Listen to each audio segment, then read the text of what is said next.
Big boss Malayalam season 7 ആവേശകരമായി മുന്നേറുന്ന സാഹചര്യത്തിൽ ഇപ്പോഴത്തെ ഏവരെയും ഞെട്ടിച്ചുകൊണ്ട് ആദില കഴിഞ്ഞ ദിവസം ബിഗ് ബോസിൽ നിന്ന് പുറത്തായി. ആദില പോകുമെന്ന് എല്ലാവർക്കും ഒരു പ്രതീക്ഷയുണ്ടായിരുന്നു എന്നുള്ളതാണ് വാസ്തവം. എന്തുതന്നെയായാലും ആദില പോയപ്പോൾ വലിയ രീതിയിലുള്ള സംഭവവികാസങ്ങളൊന്നും നടന്നില്ല എന്നുള്ളതാണ് വാസ്തവം. കാരണം വളരെയധികം പ്രെഡിക്റ്റബിൾ ആയിരുന്നു ആദില പുറത്താവുമെന്നുള്ളത്. ഇനി പുറത്താവാൻ ചാൻസ് നെവിനാണ്.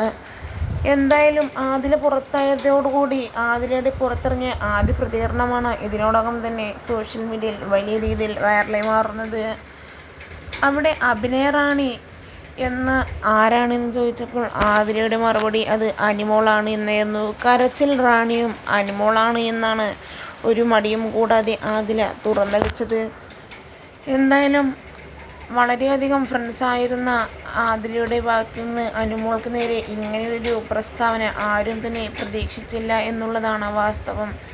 പുറത്തായവർ വീണ്ടും ബിഗ് ബോസിലേക്ക് റീ എൻട്രി നടത്തിയതോടുകൂടിയാണ് ആദില അനുമോൾക്ക് നേരെ കാലുവാരാൻ തുടങ്ങിയത് എന്നാണ് സമൂഹ മാധ്യമങ്ങളിൽ വരുന്ന കമൻറ്റുകൾ.